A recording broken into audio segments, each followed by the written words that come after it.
Bonsoir. Donc, bonsoir pour le numéro 5, le 5e épisode de nos webinaires. Donc, les webinaires pour accompagner l'arrivée de SNT au lycée dans quelques mois à peine. Webinaires qui sont accompagnés d'autres objets comme le MOOC ClassCode qui est déjà en ligne depuis quelques jours et qui fonctionne. Donc, on a eu 4 éditions, aujourd'hui 5e, sur l'informatique embarquée, les objets embarqués et qu'est-ce qui va nous attendre avec ça.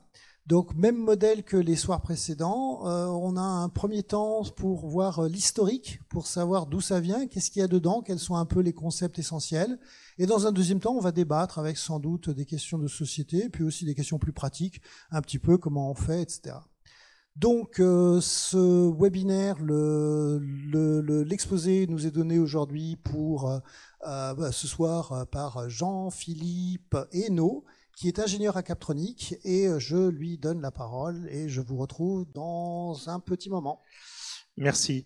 Donc moi je suis Jean-Philippe Hainaut, je suis ingénieur chez Captronic. Captronic, c'est un programme national qui a pour objectif d'aider les PME à intégrer de l'électronique et du logiciel embarqué dans leurs produits. Donc on va aider en fait les entreprises à intégrer l'électronique de l'idée jusqu'à l'industrialisation.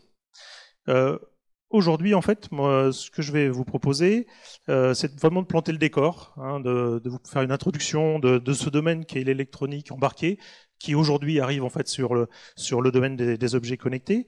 Donc après un bref historique pour vous préciser les différents domaines qui sont importants pour notre domaine électronique.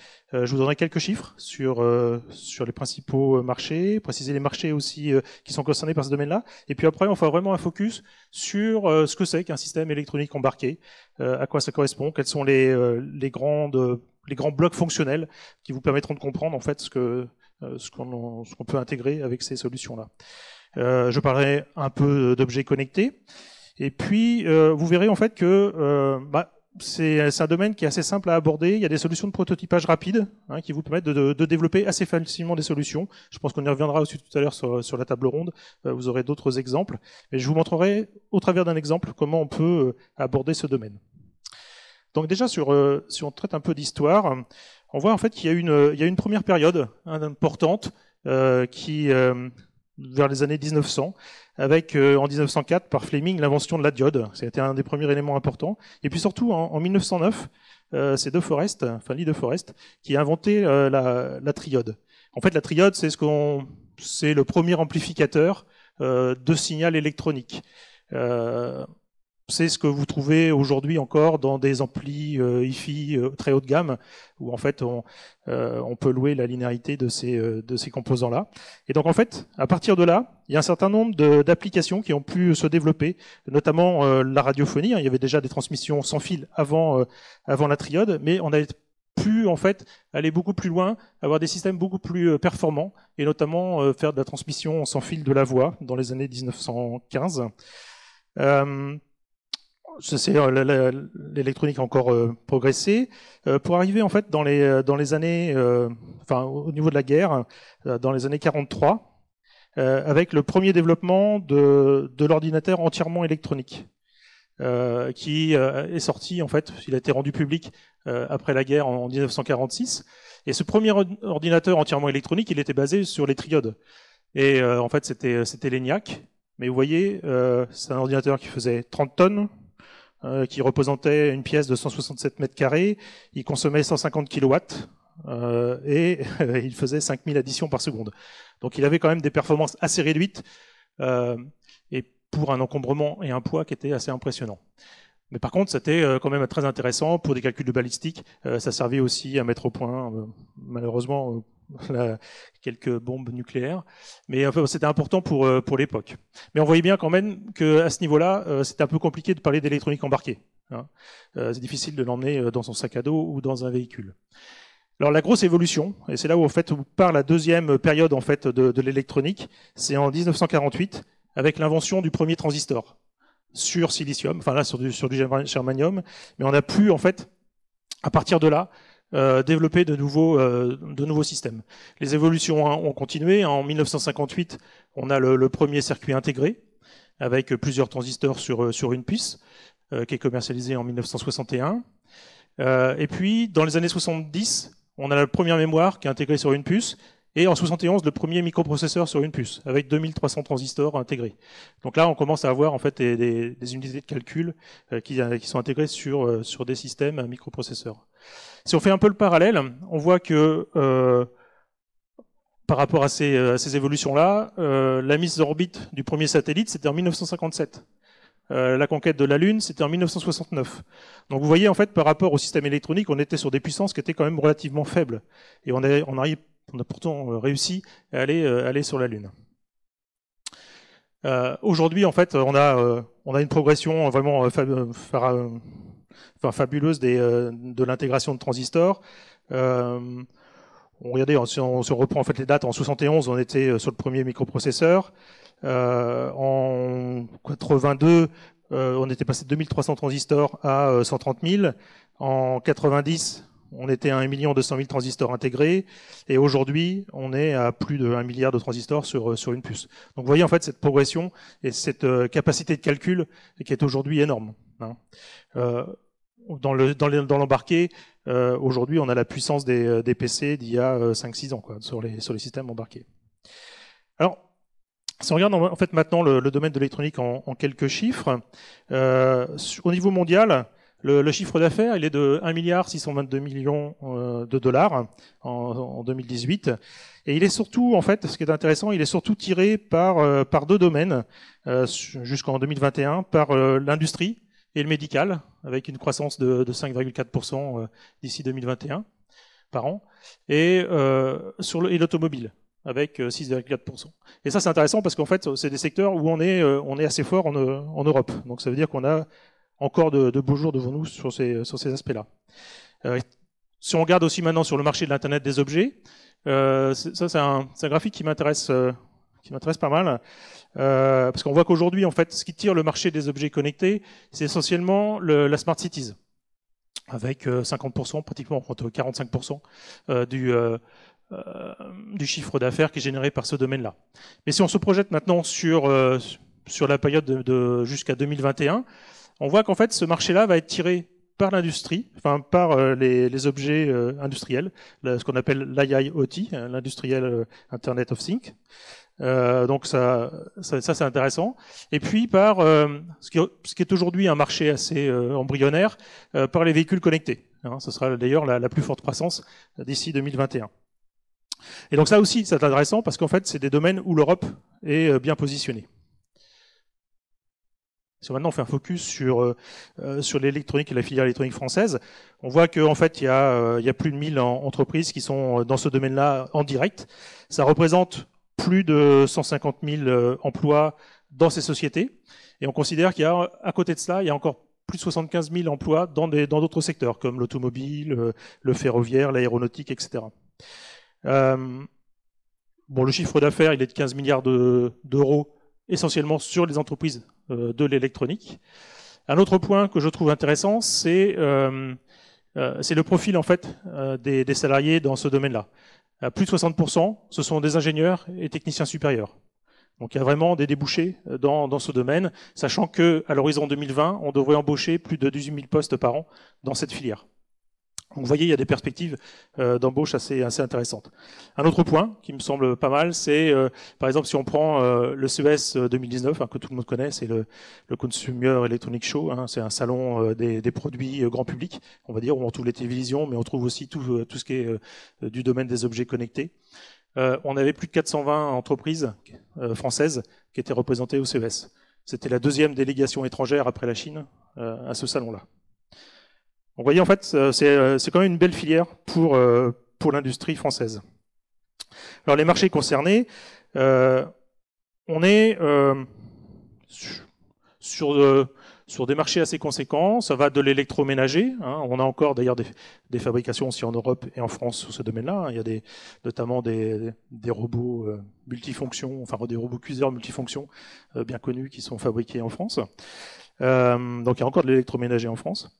Mais aussi on retrouve tout le domaine du transport, passant par l'aviation, les bateaux, le ferroviaire, les voitures. Alors les voitures c'est vraiment un gros un gros poste au niveau industrie électronique, sans parler de l'automobile électrique, hein, qui va encore augmenter sa part de marché dans le domaine de l'électronique.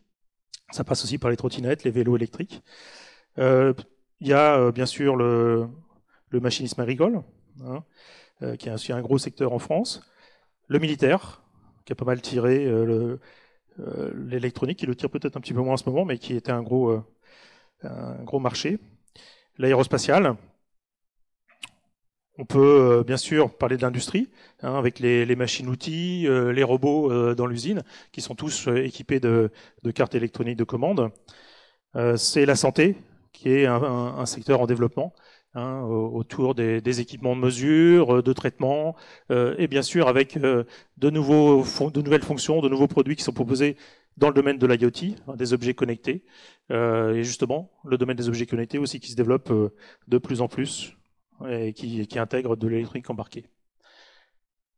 Alors, depuis tout à l'heure, là, on parle d'électronique embarquée, mais en fait, c'est quoi?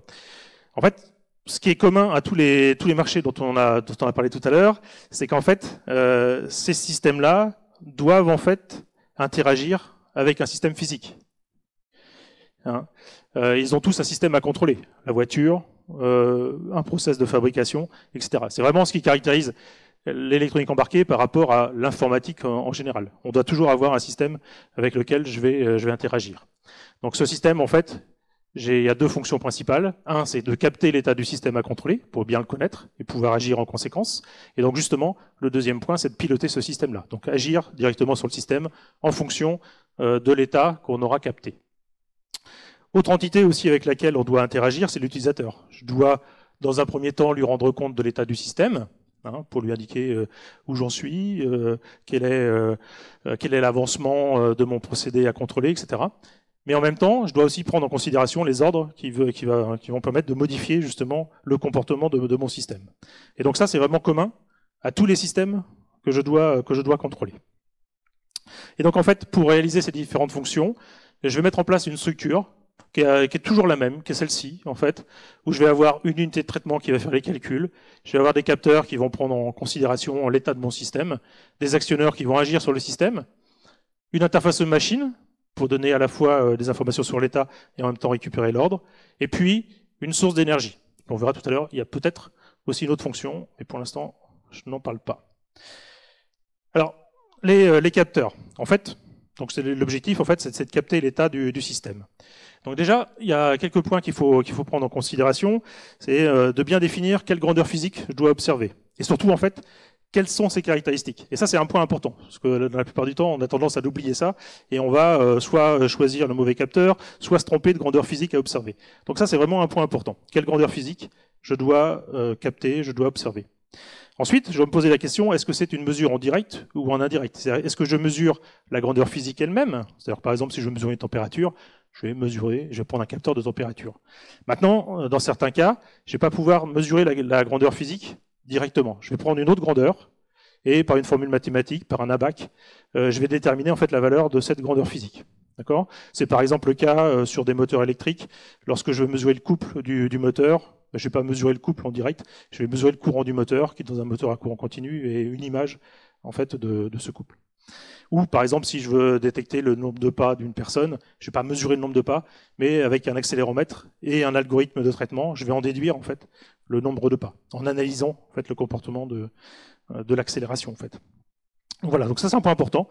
D'autres points importants qu'on oublie souvent et ce qui fait qu'on peut avoir des problèmes une fois qu'on passe sur le système réel, c'est l'étendue de mesure, c'est-à-dire quelle est la valeur min que je dois mesurer et la valeur max. Hein, ça me donnait aussi là des caractéristiques de mon capteur. Quelle est la résolution, c'est-à-dire quelle est la plus petite variation de grandeur que je vais pouvoir mesurer avec ce capteur. Quelle est la précision de ce capteur. Donc c'est l'aptitude à donner une mesure proche de la valeur vraie. Et donc, comment je qualifie cette mesure proche en fait. Il y a aussi un autre point, c'est la rapidité. Quel est le temps de réaction du capteur. Donc tous ces critères-là sont très très importants pour choisir un capteur adapté à la situation. Alors si on regarde un petit peu, il y a pléthore de capteurs. Je vais retrouver en électricité où je vais mesurer la tension, le courant, et puis à partir de là, ce que j'ai dit tout à l'heure, en fait, en mesure indirecte, je vais pouvoir en déduire d'autres paramètres. Je vais pouvoir en déduire l'énergie consommée, la puissance de mon système, etc. En mécanique, je peux mesurer des distances, des vitesses, des accélérations, des couples, ce que j'ai dit tout à l'heure, des chocs, un certain nombre de choses. En ambiance, où ça se développe pas mal en ce moment, il y a des capteurs classiques, la température, l'humidité, la pression atmosphérique, pour déduire la météo. Mais on va trouver aussi des capteurs sur la qualité de l'air, où je vais mesurer le taux de poussière, je vais mesurer le taux de CO2, les NOx. Enfin bon, voilà. Donc ça, c'est vraiment un domaine d'ailleurs des capteurs où on a beaucoup de développement en ce moment. Et puis, il y a bien d'autres domaines, notamment dans la santé, là aussi où il y a beaucoup de développement. Je peux mesurer, aujourd'hui, j'ai des systèmes qui sont embarqués, où je peux mesurer la pulsation cardiaque, avoir un ECG qui tient sur une puce de quelques millimètres, d'avoir la mesure du taux d'oxygène dans le sang. Enfin, tout ça, c'est des capteurs qui, aujourd'hui, sont disponibles sur le marché. Et là, il y a vraiment, je dirais qu'il y a pléthore de capteurs déjà aujourd'hui, mais il y a encore plein de choses à développer. Ensuite, autre fonction, c'est les actionneurs. Donc là, c'est d'agir en fait sur le système, contrôlé. Alors les actionneurs, là aussi, il y en a un certain nombre. On peut parler de l'ampoule, qui peut être une ampoule à LED, à filament moins aujourd'hui, mais ça peut être une ampoule à LED. Ça peut être une lampe UV. Je peux la piloter de façon continue. Je peux générer des flashs. Enfin, il y a différents modes de pilotage. Ça peut être un électroaimant, qui va me servir soit comme ventouse, par exemple, pour verrouiller une porte, mais qui peut aussi me servir pour transporter des charges métalliques. Ça peut être un haut-parleur, qui est en fait un électroaimant avec une membrane. Ça peut être une résistance chauffante, qui peut être utilisée en électroménager, mais qui peut être aussi utilisée sur des fours industriels, pour différentes choses.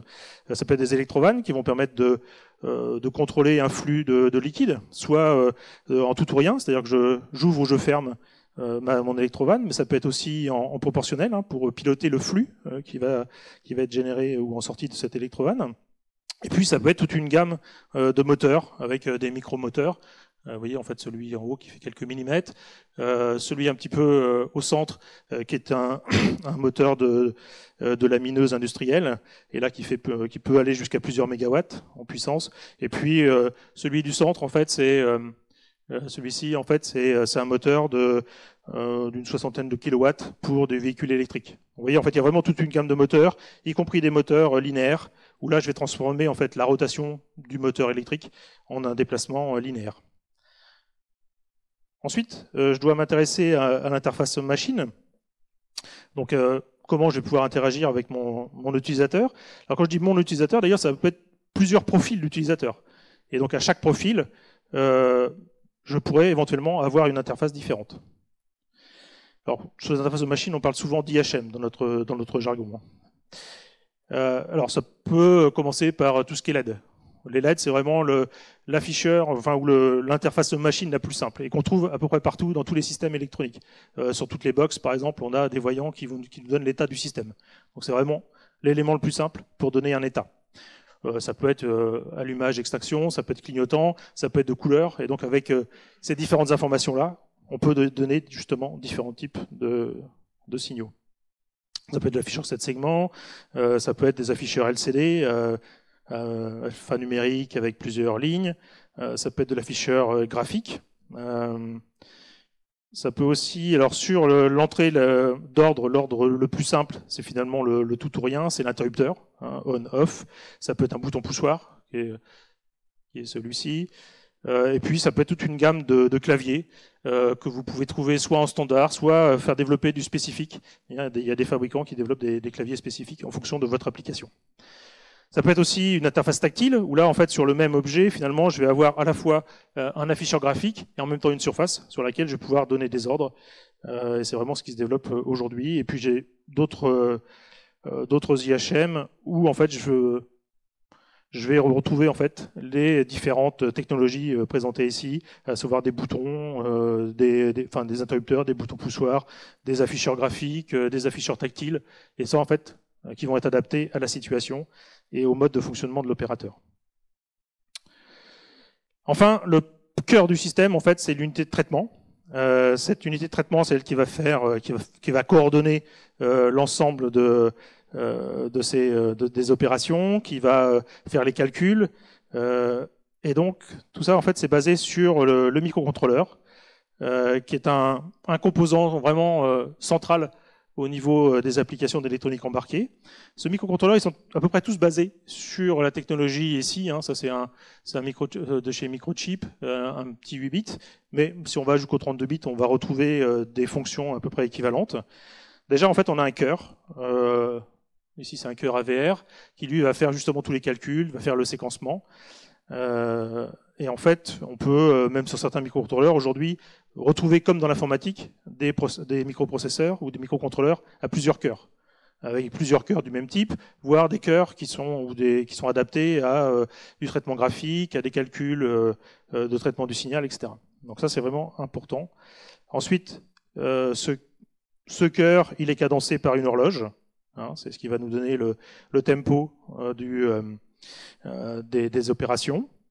On va retrouver de la flash. La flash, c'est la même technologie qu'on retrouve dans les clés USB. C'est cette techno qui va permettre de stocker le programme qui va être exécuté dans le microcontrôleur. Ça va aussi pouvoir stocker les données éventuellement, comme un disque dur. Et on va retrouver là aussi, comme dans un ordinateur, on va retrouver de la RAM, la mémoire volatile en fait, qui va stocker temporairement les données de fonctionnement du programme. Et puis, ce qui est un peu spécifique à ce domaine-là, et qui est vraiment spécifique à l'embarqué, c'est qu'on va retrouver des périphériques d'entrée-sortie, pour piloter justement l'environnement qui nous entoure. Alors des périphériques qui vont piloter des entrées-sorties digitales, donc c'est-à-dire tout ou rien, qui vont fonctionner en 0 ou 1. C'est je suis allumé ou je suis éteint, je fonctionne ou je fonctionne pas. Voilà. On va retrouver aussi des convertisseurs analogiques, c'est-à-dire que là, je vais pouvoir faire l'acquisition d'une grandeur qui évolue continuellement. Et le contraire, je vais pouvoir convertir des signaux numériques en des signaux analogiques. Donc ça, c'est vraiment spécifique aux microcontrôleurs. On va retrouver aussi des ports de communication, donc qui sont dans ce domaine-là, donc des ports de communication en USB, en Ethernet, enfin, ce qu'on peut trouver là aussi dans l'informatique. Et puis, pour fonctionner, ce système, en fait, il a besoin d'un logiciel que l'on va justement programmer dans sa flash, et donc pour faire tourner, en fait, pour décrire les opérations qu'il devra exécuter. Alors, si on regarde un peu la taille, si vous voulez, par exemple, là, le microchip dont je vous parlais, tout ça, en fait, tout cet environnement-là, va tenir dans un petit composant qui fait 4 mm par 4. Donc c'est quand même assez impressionnant. Même on peut en trouver des plus petits, en fait, ça dépend du nombre d'entrées-sorties. Là, il y a 24 pins. On en a certains avec 8 pins, et là, c'est des tout petits, ça fait même pas, ça fait 3 sur 2 à peu près. Donc c'est assez miniature. L'autre point important, c'est la source d'énergie. Il faut bien une source d'énergie pour que ce système puisse fonctionner. Donc, en fonction finalement de l'environnement, de l'usage que l'on attend du produit, est-ce qu'il va être autonome ou pas, est-ce qu'il va fonctionner sans fil ou pas, je vais faire différents choix. Donc, par exemple, si j'ai à disposition le réseau électrique, je vais pouvoir prendre une alimentation de 130 volts et avoir un convertisseur AC/DC pour en fait alimenter mon système électronique. Maintenant, s'il doit être autonome, je peux partir sur des batteries primaires, donc des piles en fait, qui ne sont pas rechargeables, avec différentes formes de batteries, différentes capacités d'énergie, etc. Et puis, en revanche, si maintenant mon système doit fonctionner sur une période beaucoup plus longue et il nécessite une puissance plus importante, j'ai peut-être nécessité de le recharger. Et donc là, je vais pouvoir partir sur des batteries type rechargeable, donc batteries secondaires, avec là ici en fait, ce sont sur la gauche, c'est des batteries d'un véhicule électrique, mais ça peut être aussi des packs batteries de ce type-là, en lithium-ion, où je vais en fait pouvoir intégrer ça dans un objet connecté. Et puis, les dernières évolutions, en fait, nous permettent aujourd'hui d'avoir des micro-batteries. Vous voyez, en fait, ça fait à peu près 1 mm sur 1, où en fait, faut pas se leurrer, on a très peu d'énergie, mais en revanche, comme je vous disais tout à l'heure, en fonction de notre profil de consommation, en fonction de la fonction réalisée par l'équipement, ça peut suffire. Si je dois émettre, par exemple, une seule fois dans toute la vie de l'objet, ça peut être intéressant d'avoir un stockage de ce type-là. Ce que je vais indiquer ici sur le tableau, je ne vais pas le commenter, c'est qu'en fait, il y a différentes technologies. Je vais quand même le commenter un peu quand même. Il y a différentes technologies de batterie. Et en fait, en fonction de cette technologie, on a différentes caractéristiques. En fonction de la puissance instantanée que l'on veut avoir et de l'énergie massique, enfin l'énergie spécifique que l'on a dans la batterie. Sachant que, vous voyez, en fait ici, c'est le lithium-ion qui représente quand même un potentiel intéressant, on va dire. Alors, une autre possibilité, hein, là on a parlé de sources d'énergie un peu classiques, il y a en fait ce qui se développe de plus en plus là, dans ces dernières années, c'est la récupération d'énergie ambiante, ce qu'on appelle l'énergie harvesting, où en fait on va chercher à récupérer l'énergie qui nous environne. Alors cette énergie, par exemple, la plus connue, c'est le solaire, hein, où je vais récupérer le solaire, alors non, là pas pour alimenter une maison, mais pour alimenter un produit électronique. Voilà, depuis des années sur des calculettes, par exemple, hein, qui sont alimentés par du solaire. Mais aujourd'hui, on retrouve aussi des équipements, notamment dans les objets connectés, qui sont alimentés par le solaire. Ici, en fait, ce que je vous ai donné, c'est une cellule solaire souple qui est développée par une société à proximité de Nantes qui s'appelle Armor et qui a mis au point en fait ce procédé-là. On peut aussi récupérer le mouvement. Donc l'énergie mécanique en fait. Ça a été testé par exemple sur des amortisseurs où on vient récupérer le mouvement de la caisse du véhicule et on va le traduire en énergie. On peut aussi récupérer l'énergie du coureur, etc. Pour info, cette énergie, le mouvement de l'utilisateur, c'est notamment utilisé sur certaines montres. Hein. On récupère le mouvement du bracelet pour en faire de l'énergie qui va alimenter le système de la montre. On peut aussi récupérer l'énergie éolienne. Alors on connaît tous les éoliennes pour faire de l'énergie électrique pour alimenter nos maisons, mais il y a aussi des éoliennes qui peuvent alimenter des objets connectés. Hein. Alors celle du centre, je suis pas sûr qu'elle ait vraiment vu le jour. L'idée c'était en fait d'alimenter des systèmes qui étaient installés sur des bovins et donc on récupérait la respiration de l'animal.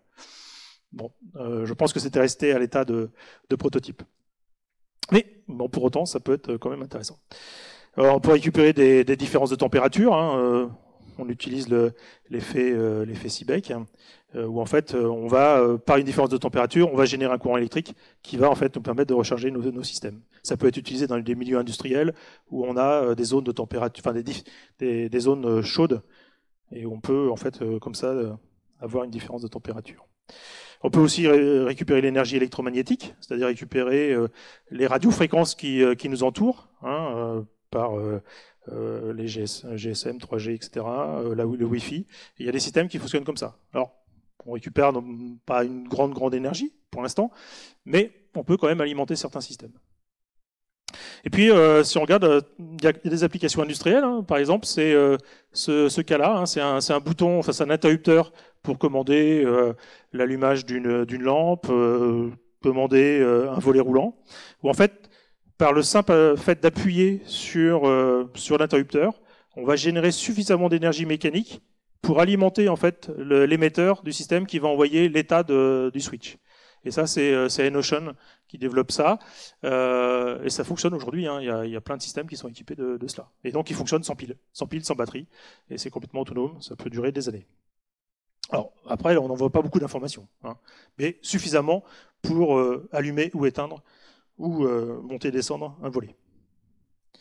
Alors, il y a quand même, ces dernières années, il y a quand même un domaine qui évolue beaucoup. Hein, c'est les objets connectés. Et comment on est arrivé en fait à ce domaine-là? C'est parce qu'en fait, on voyait tout à l'heure, c'est bien là, on peut échanger avec le système à contrôler, on échange avec les utilisateurs, mais maintenant on peut avoir d'autres besoins. On peut avoir des besoins d'échanger entre machines. On peut avoir des besoins d'échanger avec des utilisateurs qui sont distants. Et donc, on voit en fait qu'il y a un nouveau besoin qui arrive, en fait, qui est un besoin de communication. Donc de communication entre objets, de communication de l'objet avec des utilisateurs différents, distants, etc., ce que je disais tout à l'heure. Et en fait, donc, je trouve que cette définition est intéressante. Un objet connecté, c'est un équipement qui va permettre à son utilisateur de recevoir un service à valeur ajoutée, et ça c'est vraiment un point important dans le domaine des objets connectés, et qui va au-delà de l'objet lui-même. Vous voyez tout à l'heure, en fait, je restais au niveau de l'objet et dans son environnement proche, avec ce moyen de communication, je vais sortir en fait de mon environnement proche pour aller en fait au-delà des frontières classiques. Et donc, par rapport aux fonctions classiques de capter, interagir que j'avais indiqué tout à l'heure, finalement, je vais rajouter des fonctions d'émettre de l'information, d'émettre des données sur le fonctionnement de mon système. Je vais pouvoir recevoir des ordres à distance. Je vais pouvoir stocker et sécuriser mes données au-delà en fait du système dans le cloud, dans d'autres systèmes. Je vais pouvoir aussi piloter à distance. Je vais pouvoir alerter l'utilisateur, sachant qu'il n'a pas forcément besoin d'être ici, enfin d'être à côté de mon système. Et puis un point aussi important, je vais pouvoir partager mes informations avec d'autres utilisateurs. Et cette notion finalement de communauté, de collectivité, elle est hyper importante dans le domaine des objets connectés. C'est un point qu'il faut vraiment valoriser dans ce domaine-là. Alors, donc on voyait tout à l'heure, en fait, le besoin, il est parti du machine-to-machine, hein, c'est-à-dire que je communique vraiment d'un équipement à l'autre. Ça peut se faire en filaire, ça peut se faire en sans fil. Et avec les objets connectés, l'Internet des objets, la complexité a encore franchi un pas. On peut avoir justement différentes architectures. Ça va en fait, si on passe de gauche à droite, ça va en fait de la communication entre l'objet et un ordinateur, hein, où je reste en fait un peu dans le M2M, où je vais pouvoir piloter à distance, capter des informations sur l'équipement connecté. Donc ça, c'est un premier niveau. Hein, c'est le cas classique du M2M. Dans le cas 2, en fait, je vais communiquer entre mon objet et un système mobile, typiquement mon smartphone. Hein. Ça a été un des facteurs importants de cette révolution des objets connectés, le smartphone. Et donc je vais pouvoir en fait interagir avec mon smartphone. Je vais pouvoir interagir à distance avec cet objet-là. Du fait de la connexion, je vais pouvoir passer à des multi-écrans, c'est-à-dire que je n'ai plus que mon écran qui était mon IHM tout à l'heure. Maintenant, je vais pouvoir communiquer avec différents écrans, avec différents utilisateurs qui seront équipés de différents écrans. Et puis enfin, ce qui est vraiment le summum, c'est le système d'objets, où là, finalement, en fait, tout le monde interagit avec tout le monde. Les objets vont interagir entre eux, ils vont profiter d'une information qui a été collectée par un pour enrichir en fait leur pilotage, etc., etc. Donc ça, c'est le système d'objets connectés. Et pour arriver en fait à cela, en fait, on a mis en place une architecture qui est toujours celle-ci. C'est en fait, on a sur la gauche, sur le terrain, au plus proche des systèmes à piloter, on a les capteurs, les objets connectés. Ils vont communiquer en fait au travers d'un réseau de communication, ce qu'on appelle les passerelles, les gateways, etc. L'infrastructure réseau en fait. Et en fait, ces objets-là vont remonter de l'information sur des plateformes IoT. Plateformes IoT qui vont enregistrer l'information, la traiter, puis la restituer à différents opérateurs sous différentes formes, adaptées en fait au profil de l'utilisateur. Et donc c'est la partie visualisée. Alors, rapidement, en fait, simplement pour vous fixer un petit peu et vous donner un peu de quelques mots comme ça, quelques protocoles. Au niveau de la communication, aujourd'hui, il y a vraiment de nombreux protocoles de communication. Ça part du NFC, qui est un protocole de communication champ proche, où on va pouvoir communiquer sur quelques distances. C'est le protocole qui existe sur des cartes d'identification sans contact, ce qu'on appelle la RFID. C'est un protocole qui va nous permettre de payer avec son téléphone. On retrouve bien sûr les classiques Bluetooth, Wi-Fi, hein, qu'on retrouve classiquement sur tous les PC, portables, tablettes, etc. Le Z-Wave, le Zigbee et le 6LoWPAN, qui sont plutôt des protocoles du domaine de la domotique, enfin aujourd'hui ce qu'on appelle plutôt le smart home. On va retrouver aussi des protocoles comme le LoRa, le Sigfox, qui sont des protocoles ce qu'on appelle LPWAN, donc langue portée bas débit, hein, qui sont vraiment dédiés au domaine des objets connectés, puisqu'en fait ce sont des protocoles qui consomment peu et donc qui permettent d'avoir des autonomies assez intéressantes au niveau des objets connectés. On peut même avoir des objets, on peut avoir de la 4G, hein, comme on trouve sur nos smartphones. La 5G aussi, qui est le successeur de la 4G et avec deux pans. Hein. On va chercher à la fois le haut débit pour des applications qui nécessitent du haut débit, mais on va aussi avoir un protocole qui est adapté pour l'Internet des objets, donc du bas débit, qui sera moins consommateur que la 4G. Et puis enfin, si on a des objets qui se baladent au travers le monde, sur les océans, etc., on peut passer par le satellite. Par exemple, tout ce qui va être Iridium.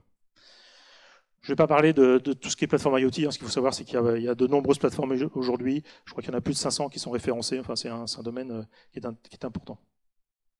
Alors, quand on veut développer, on n'a pas tout à refaire. On peut se baser sur des solutions de prototypage rapide et des solutions qui sont aujourd'hui assez communes et qui sont notamment ouvertes au monde de l'enseignement. C'est en fait... J'en ai choisi deux, mais il y en a d'autres. C'est tout ce qui va tourner autour du monde de l'Arduino ou du Raspberry Pi. Et là, on retrouve des cartes qui existent, donc des unités de traitement, au sens où je le présentais tout à l'heure. On a des bus de communication, notamment on a un bus de capteur actionneur qui s'appelle le bus Grove, qui peut s'interfacer avec ces cartes-là. Et on va trouver en ligne, on va trouver un certain nombre de capteurs. Ici, c'est un capteur de température, un capteur de gaz. Un autre, c'est une caméra. On va retrouver du pilotage d'actionneurs, soit des relais tout ou rien, soit du pilotage de moteur, mais il y en a d'autres types. On va retrouver aussi des IHM de tout type. Et puis, on va avoir des systèmes de communication. Là aussi, en fait, des systèmes de communication 3G, 4G, et puis des systèmes de communication plus spécifiques au monde de l'IoT, comme Sigfox, dont je parlais tout à l'heure. Et à côté en fait de ces solutions matérielles, on va aussi avoir une communauté de développeurs sur laquelle on va pouvoir s'appuyer. On a des tutos qui sont en ligne, on a des exemples de projets, on va pouvoir récupérer des programmes qui sont déjà tout faits, qu'on n'aura plus qu'à modifier. On a des forums pour avoir de l'entraide, et puis on a des vidéos explicatives. Donc en fait, il y a vraiment tout un monde là qui nous permet de développer simplement, et on peut s'appuyer vraiment sur l'expérience de la communauté. Alors, pour vous préciser un petit peu cela, je vais prendre un exemple que vous pourriez avoir à traiter. C'est un système de pilotage pour candélabre. Bon. L'idée, en fait, c'est je dois équiper ce mât, ce candélabre, qui dispose de deux lampes. Il y a un éclairage principal qui va éclairer la route, et puis un éclairage secondaire qui sert en fait à l'éclairage des piétons. Donc c'est un cas... Alors, le cas ici n'est pas forcément réel, mais ce candélabre existe. Et le cahier des charges, donc je vous le propose, je vais le lire avec vous. C'est la fonction première, c'est de piloter l'éclairage principal en fonction de la luminosité ambiante, donc du passage jour-nuit, et puis en fonction de plages horaires. C'est-à-dire ce que j'ai ici, en fait, je vais avoir des plages horaires autorisées. C'est-à-dire que même ici, si par exemple j'ai un nuage, etc., je ne vais pas me déclencher. Par contre, entre 18h et 0h, je peux me déclencher. Et puis je vais me redéclencher le matin entre 5h et 8h. Donc ça, c'est la première chose, donc en fonction de la plage horaire. Et ensuite, pour allumer, je vais regarder en fait est-ce que ma luminosité est inférieure à mon seuil défini dans mon système, est-ce que je suis passé en nuit. Et donc là, je déclenche l'éclairage. À minuit, je vais m'arrêter. À 5 heures, de toute façon, je vais toujours me rallumer. Et puis ensuite, je vais m'éteindre quand la luminosité sera suffisante, ou au pire à 8 heures. Ensuite, indépendamment de cela, je vais piloter mon éclairage piéton pour assurer la sécurité en fait sur le trottoir. Et ça, en fait, je vais le faire en fonction de la présence piéton et en fonction de la luminosité. C'est-à-dire que j'ai pas besoin ici d'allumer si ma luminosité est suffisante. Par contre, je pourrais entre minuit et 5 heures, je pourrais allumer mon éclairage piéton. Une fonction complémentaire, je vais pouvoir vérifier que mon éclairage fonctionne bien. C'est-à-dire que mon ampoule est allumée, qu'elle n'est pas grillée, etc. Je devrais pouvoir paramétrer le fonctionnement de mon système en local. Je devrais avoir une IHM en local, mais c'est un objet connecté, donc je pourrais aussi, à distance, au niveau de la mairie, au niveau du service technique, je pourrais avoir des informations sur mon système. Et puis enfin, pour alimenter mon système, je vais récupérer l'énergie sur le réseau d'éclairage public, que je considère en fait alimenté en permanence. Si j'ai un contacteur général qui fait de la gestion aussi jour-nuit, ça sera un peu embêtant. Mais là, je considère que l'éclairage est permanent. Donc, comment en fait je peux développer ce système-là? Donc déjà, premier point, il va falloir que je caractérise mon environnement. Caractériser l'environnement, dans un premier temps, c'est d'identifier les différentes entités qui vont interagir avec mon système. Donc déjà, je vois que j'ai un piéton qui va pouvoir déclencher le système, j'ai la transition jour-nuit, enfin la luminosité ambiante, je vais avoir à piloter deux lampes, un éclairage principal et un éclairage piéton, je vais avoir à interagir avec un technicien, À distance, je pourrais récupérer des informations, piloter mon système, et puis enfin, je dois piloter mon réseau, enfin, je dois m'alimenter au travers du réseau d'éclairage public. Donc ça, c'est le premier temps. J'identifie mes entités. Ensuite, je vais devoir les caractériser, parce qu'une fois que j'ai identifié ces entités-là, je ne sais pas comment je vais pouvoir les commander. Donc ça, c'est ma deuxième étape. Savoir, par exemple, que mon ampoule, là, que je dois piloter, c'est tel type de lampe, qu'elle fonctionne avec telle tension, qu'elle va nécessiter tel courant, enfin, bon, etc., etc. Donc, je vais vraiment les caractériser. Une fois que j'ai fait ça, je vais pouvoir avancer. Bon, c'est pas forcément ce qu'on fait parfois en premier, mais là, j'ai choisi en premier ma plateforme de traitement. Ça sera une Raspberry Pi 3, parce que c'est simple à mettre en œuvre, parce que aussi elle a du Wi-Fi sur la carte en direct, et donc je vais pouvoir la piloter à distance. Elle a un certain nombre d'entrées-sorties. Donc a priori, c'est la carte qui me va bien. Ensuite, j'ai choisi mes capteurs. Donc ici, j'ai choisi un capteur de présence, un capteur infrarouge. J'aurais pu choisir d'autres technologies pour détecter la présence, mais c'est un capteur infrarouge. J'ai choisi un capteur de luminosité que je vais pouvoir connecter à ma Raspberry. Ensuite, je vais choisir des relais pour pouvoir piloter mes lampes. Je suis en pilotage tout ou rien, on-off, allumé, éteint. Donc les relais, ça va très bien. Ils sont suffisants par rapport à la puissance de mes éclairages. Et puis, j'ai rajouté ce capteur, en fait, puisque dans mon cahier des charges, on me demandait de piloter, enfin de vérifier que mes éclairages fonctionnaient bien. Et ce capteur, en fait, c'est un capteur de courant qui va m'indiquer que, en fait, il y a bien du courant qui passe dans mes lampes. Et si a priori il y a du courant, ça veut dire que quelque part, vu en fait comment elles fonctionnent, elles sont forcément allumées. C'est pas forcément le cas partout, mais là, en tout cas, ça va me donner le fait qu'elles fonctionnent.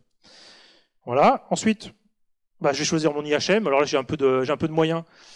Donc j'ai pris un afficheur graphique tactile. Donc voilà, là, je vais pouvoir développer sereinement, avoir une interface sympathique. Et puis ma source d'énergie, comme je suis sur le secteur, je prends une petite allume secteur. Donc vous voyez, en fait, assez simplement, j'ai mis en place toute l'architecture matérielle de mon système.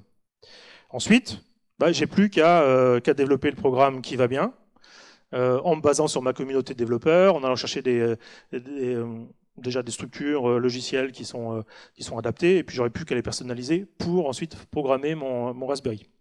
Je mets mon programme sur la SD card du Raspberry, j'insère la SD card, je mets sous tension, et normalement tout fonctionne. Bon, je peux faire de la mise au point un petit peu, mais donc voilà.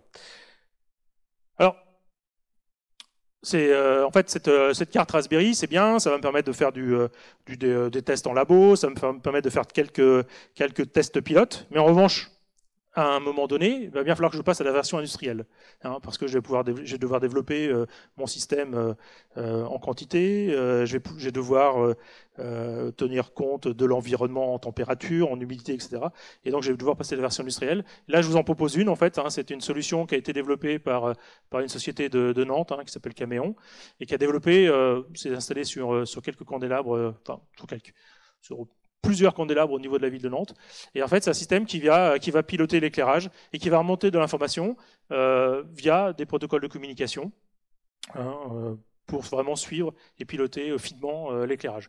Donc ça, en fait, vous voyez, c'est la partie extérieure avec son IHM, finalement local, où on retrouve des LED qui vont donner l'état du système, les entrées-sorties. Et puis là, voici les cartes. Comme vous voyez tout à l'heure, on trouve le processeur principal, là, des relais qui vont piloter l'éclairage.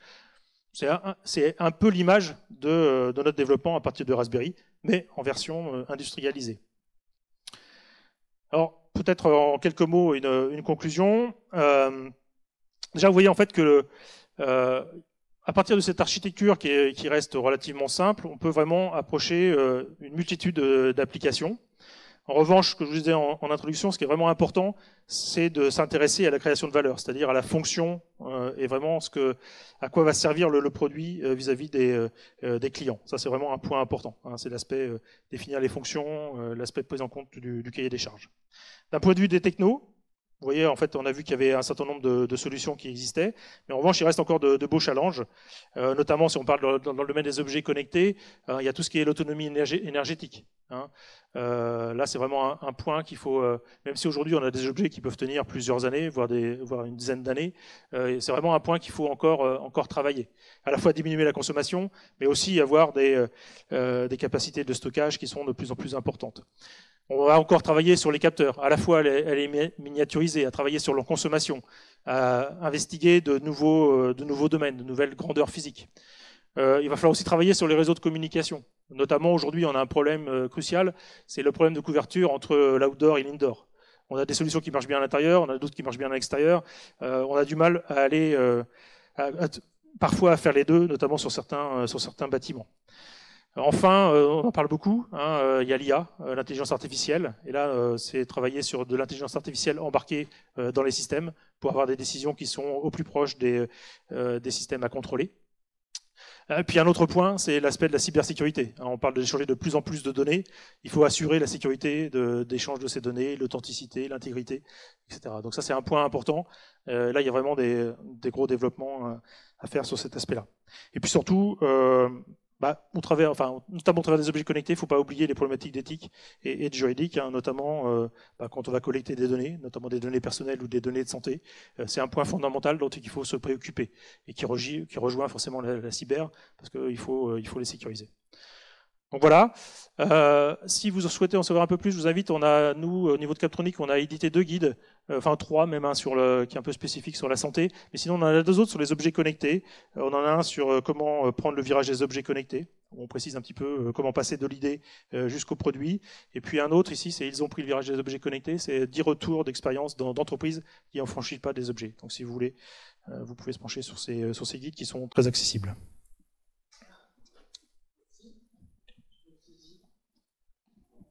Je me saisis du micro, donc merci beaucoup. On va passer donc à la deuxième partie. Je vais appeler les différents intervenants à s'installer là. Et pendant qu'ils s'installent, ce que je vais proposer, c'est on a une petite intervention un peu différente, un peu décalée. C'est un étudiant qui, au sein de son école, fait des objets connectés.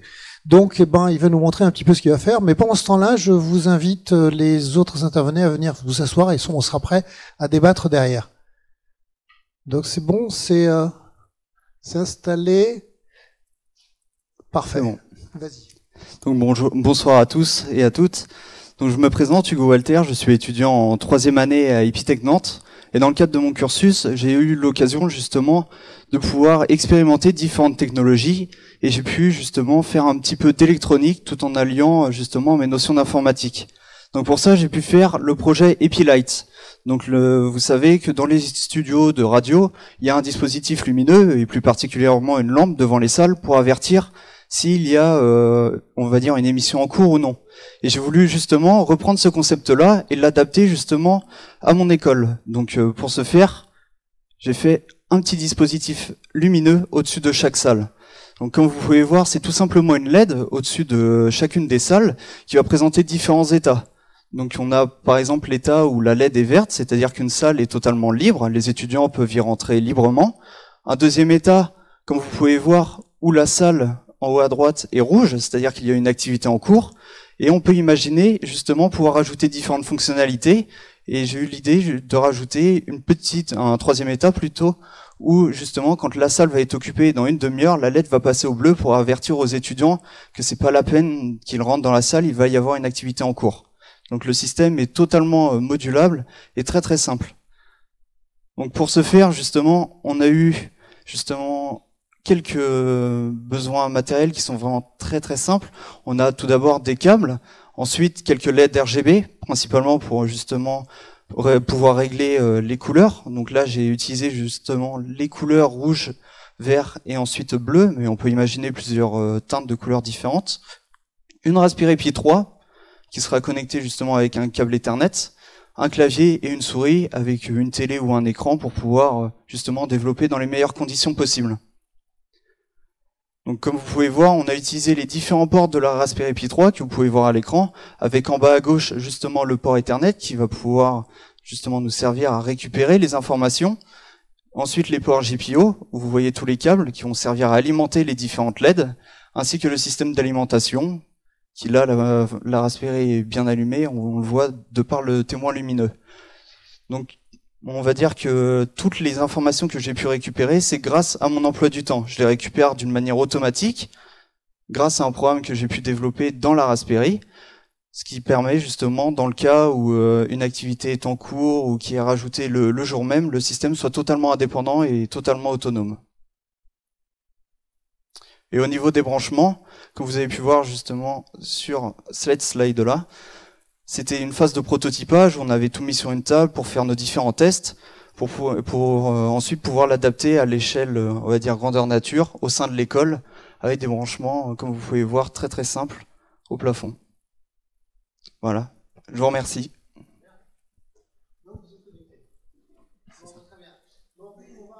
Alors attendez, je reprends le micro, je vois si ça arrive jusqu'à moi, ça va pas être terrible, c'est connecté, mais ça va pas plus loin.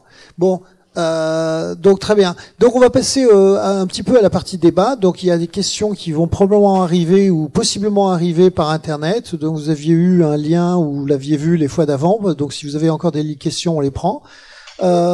Ce que je vais proposer, c'est de toute façon, je vais lancer des sujets et puis je vais laisser en fait, quand vous prenez la parole, vous prenez un petit instant pour vous expliquer, pour exprimer un petit peu ce que vous faites.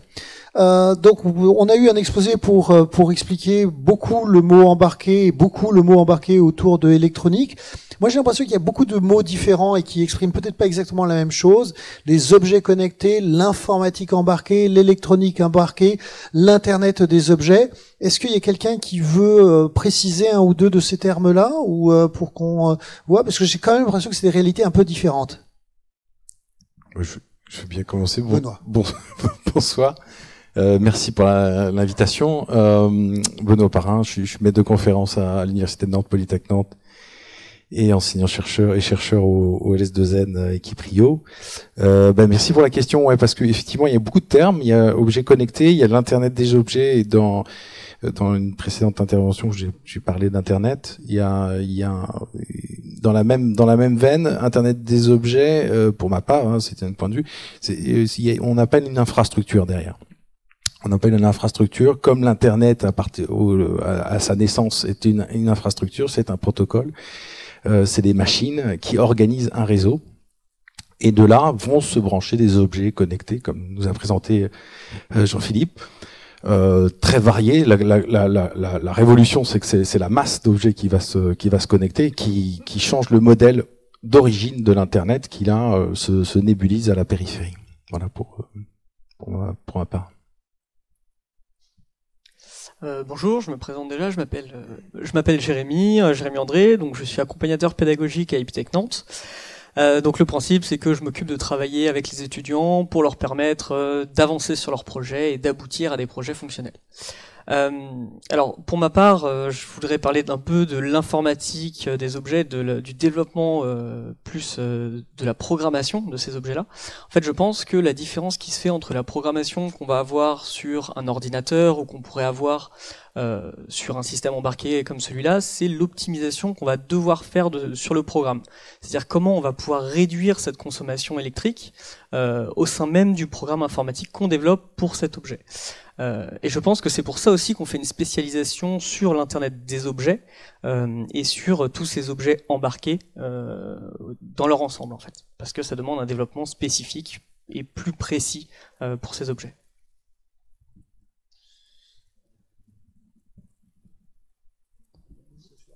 Voilà, excusez-moi.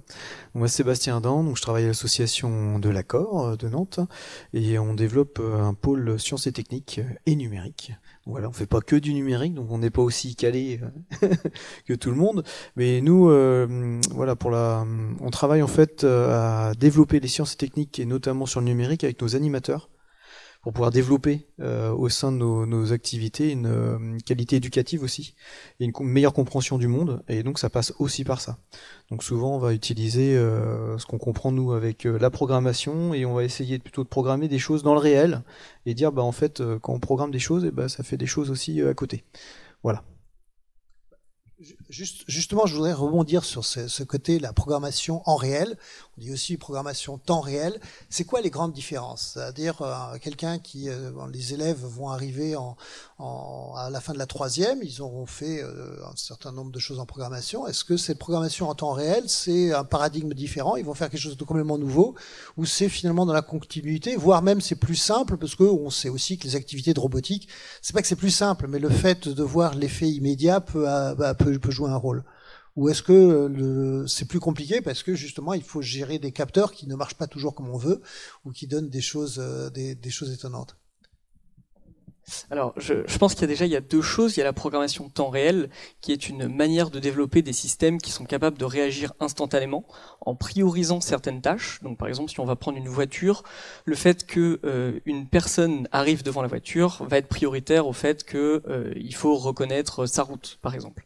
Donc, un système temps réel va déterminer que le danger imminent doit être prioritaire à la direction générale du véhicule. Là, lorsqu'on parle de programmation pour l'Internet des objets, je pense qu'on parlait peut-être plus pour des troisièmes, ça allait être peut-être un Arduino à programmer, une LED à allumer quand une porte est ouverte ou quelque chose comme ça. On va pas rentrer dans ces considérations, on va pas se demander est-ce que telle tâche doit être exécutée avant une autre. Donc c'est très accessible en fait. C'est très accessible à des jeunes, surtout avec la plateforme qui a été présentée tout à l'heure par Jean-Philippe, c'est avec les Arduino, puisque énormément de documentation existe, en français, en anglais, beaucoup de matériel électronique et à des prix très abordables. Donc oui, je pense que très sincèrement, c'est accessible. Peut-être pour réagir sur cette notion du temps réel, en fait, qui est assez subjective dans notre domaine. En fait, le temps réel d'un système ne sera pas le même qu'un autre. En fait, ce qu'il faut définir, c'est le niveau de criticité. C'est-à-dire que pour un véhicule, effectivement, il faudra peut-être réagir dans la milliseconde, alors que sur l'allumage d'une ampoule à partir d'un interrupteur piloté par l'usager de la maison, si je réagis à la demi-seconde, c'est largement suffisant. Et donc voilà, c'est une notion, le temps réel, qui est assez subjective et qu'il faut définir en fonction justement de ce que l'on veut faire et du niveau de criticité. Et je pense qu'on peut très bien s'adapter sur des systèmes qui sont finalement des systèmes temps réel, mais qui vont réagir assez lentement. Et effectivement, voilà, c'est à la portée des étudiants. Et donc, sachant qu'un langage qui va être beaucoup étudié au collège comme Scratch, qui va permettre de faire de la programmation événementielle, est-ce que c'est pas aussi quelque chose qui prépare plutôt bien à ce type de programmation, où on réagit sur des événements par rapport à quelque chose de plus impératif? C'est une colle? Moi, j'ai personnellement pas trop étudié Scratch. Je sais que, alors, je présume, je connais pas bien l'ensemble du dossier, mais je pense qu'ils vont travailler sur des Arduino, sur ce genre de technologie-là, et qui va pouvoir se développer par plusieurs manières, en fait.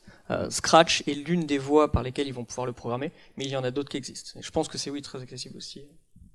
Alors Scratch, nous on travaille avec Scratch, ce qui est intéressant, c'est que c'est très accessible puisque ce sont des blocs. Donc on est dans la logique de programmation et non pas dans le langage du code, en fait. Où ça, c'est une nouvelle langue, en fait, qu'il faut apprendre. Avec les couleurs, les virgules, les syntaxes et tout ça. Ce qui est intéressant, c'est qu'on peut aller sur d'abord quelque chose de très, on va dire de non matériel. C'est-à-dire qu'on va créer du dessin animé, on peut créer du jeu vidéo. Mais après, très vite, on peut aller justement sur, quand je pense à faire certaines actions, j'ai quelque chose qui s'actionne dans le réel. Alors nous aussi on utilise MakeBlock, qui est pas mal parce qu'avec Mbot, le petit robot justement qui peut, alors au-delà du robot c'est même la carte qui est sur le robot, c'est beaucoup plus facile et beaucoup plus stable au niveau des connexions. Et MakeBlock en plus il n'y a pas besoin d'avoir des interfaces de langage entre Scratch et son robot, c'est très simplifié comme on le disait tout à l'heure et à la portée de beaucoup plus de gens. Donc vous êtes plusieurs à faire et à déjà faire à soit des adultes, soit des jeunes adultes ou à des adolescents. Pour le prof de seconde qui va se retrouver face à SNT sur cette activité-là, on sent que sur les autres activités, le matériel va être du matériel standard, il va travailler sur un ordinateur et donc ça va être le même ordinateur qu'il va pouvoir utiliser à chaque fois. Là, il va falloir quoi? Qu'il se crée un lab pour travailler? C'est quoi le minimum pour faire des choses intéressantes? On a vu du matériel présenté. C'est pas qu'une question de coût. Je suppose qu'il faut le gérer, il faut le ranger, il faut le soigner, il faut le réparer. Enfin, il y a un certain nombre de choses. Donc, c'est quoi le minimum pour finalement gérer son petit lab d'informatique embarquée ou d'internet des objets? Nous à Polytech, on a des mallettes, des valises. On avait rapporté une à la dernière session sur Internet qu'on n'a pas pu présenter, mais c'est pas grave. Et en fait, ça tient dans une valise. Vous avez une série de 14 Raspberry, donc ça peut tout à fait servir à des groupes de lycéens d'une classe standard. Donc ça peut potentiellement, avec le câblage, avec l'alimentation, potentiellement vous pouvez avoir des switches qui peuvent aussi régler l'alimentation, des commutateurs qui vont mettre tout ça en réseau, qui vont aussi faire l'alimentation. Donc ça, c'est le top, c'est que vous avez plus le problème d'alimentation, vous passez par l'alimentation Ethernet, vous alimentez aux objets comme de cette manière-là. Donc ça peut tenir dans une valise et tout l'intérêt, c'est que c'est mobile, c'est-à-dire que l'enseignant peut, voilà, soit éventuellement aller donner cours dans un autre lycée, etc. C'est ça, ou l'autre classe, ouais. Et si on regarde le coût d'une Raspberry, c'est à peu près une trentaine d'euros, hein, 35 euros. Sachant que j'ai fait le calcul sur mon petit système tout à l'heure de pilotage d'éclairage, j'arrivais à 140 euros à peu près sur la totalité du système. Et après, l'environnement de développement, bah, il coûte rien. Un ordinateur, à la rigueur, serait... Après, il y a beaucoup d'autres interfaces qui existent. Il y a aussi, je sais qu'il y a certaines écoles qui utilisent des Lego. C'était pas mal développé. La partie Mindstorm, je crois que ça s'appelle, qui permet aussi de faire alors, je crois pas que ce soit du Scratch, mais c'est un équivalent. C'est un équivalent du Scratch. Aussi, c'est du développement par bloc. Après, oui, bah, de toute façon, l'électronique, l'avantage, c'est que on peut avoir plusieurs niveaux d'abstraction. On peut avoir aussi des objets qui communiquent nativement entre comme les Lego, où vous branchez tout simplement, et après, c'est vraiment orienté programmation. Est-ce qu'il y a de la lumière? Est-ce que j'active mon moteur, etc. Alors, nous, pour en revenir à la question de l'organisation, certes, il y a déjà l'objet. Qu'est-ce qu'on va faire avec l'objet? Par exemple, Arduino. Qu'est-ce qu'on va pouvoir acheter, les actionneurs, les capteurs, les choses comme ça, et qu'est-ce qu'on cherche à faire. Et donc en fait, ce qui va avec cette fameuse mallette où on range tout, qui est transportable, c'est aussi l'aspect déroulement pédagogique. C'est comment on va commencer l'activité. Donc il y a bien un début, un milieu, il n'y a pas une fin, parce qu'après c'est des évolutions, et comment aussi on va penser à transmettre et à former soit les instituteurs, enfin les professeurs ou nous-mêmes les animateurs. Donc il y a aussi cette dimension-là en fait, la dimension formation, accompagnement et puis rangement. Pour nous c'est vraiment ça là-dessus. Après c'est vrai que en termes de coûts, nous on a fait des choix, Lego Mindstorm on n'a pas pris du tout, ça coûte très cher. Et on se dit, voilà, ça tombe par terre, c'est cassé. Je sais pas au niveau, voilà. Bon, après ça paraît assez solide, mais voilà. Après, nous on a des mallettes Mbot, des Team Mio. On a même développé autour de l'imprimante 3D. Donc c'est assez simple. Enfin voilà, on a tout un tas de choses là-dessus. Enfin maintenant, c'est vrai qu'on a à une charnière sociétale, je dirais, où on a tout un tas d'outils simples à utiliser. Oui, l'imprimante 3D aussi, c'est un bon exemple. C'est quelque chose qui est relativement accessible à tous. Il suffit d'avoir un logiciel 3D pour développer son modèle. Alors, il y a une phase d'apprentissage qui peut être assez longue selon les étudiants, selon aussi l'attrait du professeur au domaine. Mais on peut très rapidement obtenir des objets accessibles très rapidement, sans avoir de commandes, sans avoir quoi que ce soit, des engrenages, etc., qui sont déjà très sympas pour les étudiants, parce que pouvoir fabriquer quelque chose numériquement et après le saisir dans ses mains, c'est déjà une première étape très intéressante. Et en plus, ensuite, avec l'électronique, avec des Arduino Micro ou autres, on peut le numériser et le digitaliser et en créer un objet encore différent, quoi.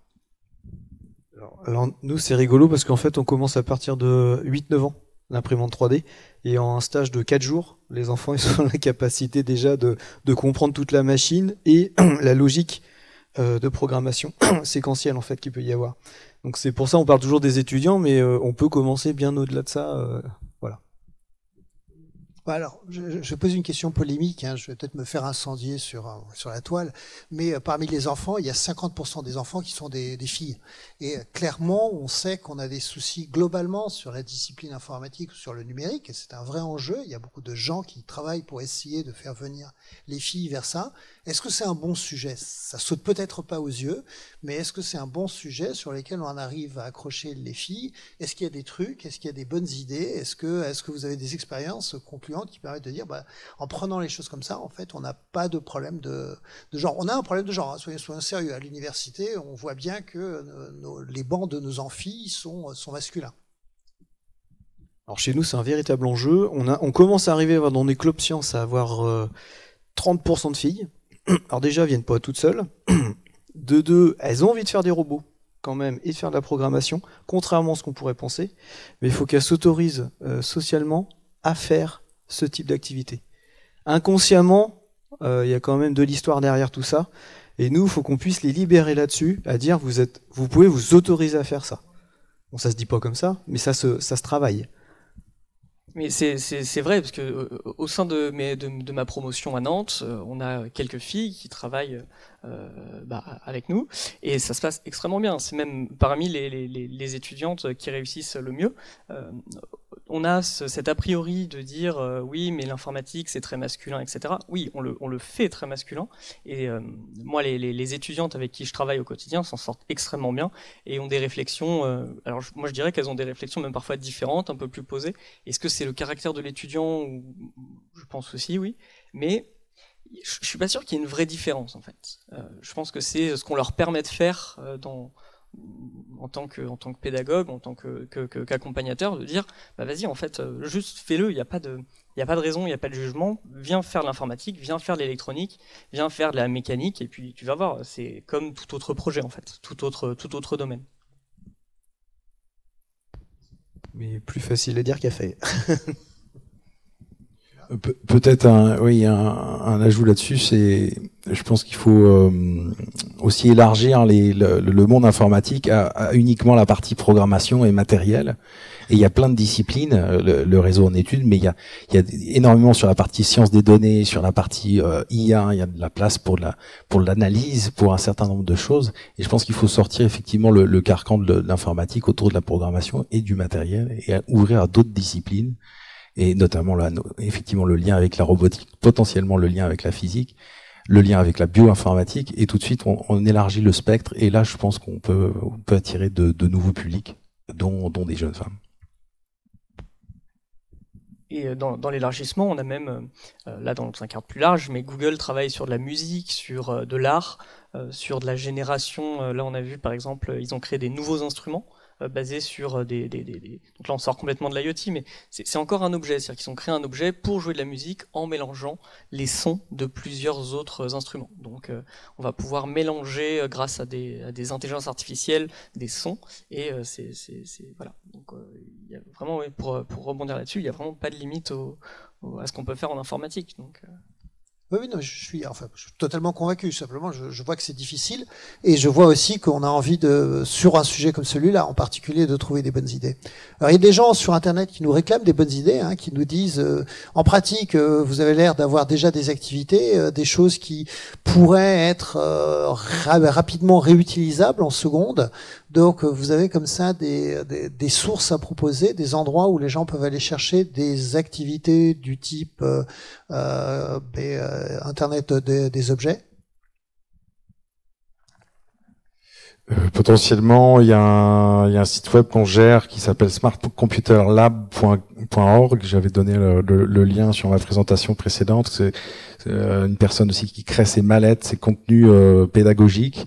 Et il y a une liste. Alors on est quand même sur des cycles un peu ingénieurs, mais il y a des points de démarrage d'environnement de programmation type Arduino et autres qui permettent de prendre en main. Mais c'est vrai qu'on est plutôt sur la partie post-bac que partie lycée, mais ça peut donner déjà à l'enseignant un panel de perspectives pour aller sur des contenus initiatiques, quoi. Très bien. Donc de la pub pour regarder la vidéo de la semaine dernière, c'est excellent. Très bien. Moi, pour ma part, le kit de démarrage Arduino qui est vraiment très bien fait. Il y a un livre qui est fourni avec des exemples très explicites, une mallette complète avec une board, avec des composants de base, des moteurs, des petits capteurs divers et variés. Je pense que pour commencer, c'est très bien. Et voilà. Alors nous, on est vraiment. Alors c'est vrai que moi, je suis pas au niveau de la seconde, mais bon, on a quand même des grands ados aussi. On a des clubs, donc les mercredis et les samedis. On a aussi des stages qu'on propose. Et ce qu'on propose aux enfants ou aux jeunes, c'est de dire à un moment donné, ou même aux animateurs, c'est de venir à notre contact, parce que c'est bien de dire on a des kits, on a des sites web et tout, mais c'est pas facile de s'y mettre quand même. Et quand on est à plusieurs et qu'on a quelqu'un qui a déjà un peu travaillé la question, qui a déjà vu un peu les erreurs et les difficultés, ça permet quand même d'être beaucoup plus confiant pour la personne qui vient. Donc c'est vrai que d'expliquer, des gens gagnent du temps pour l'apprenant, et donc on prend plus de plaisir aussi après.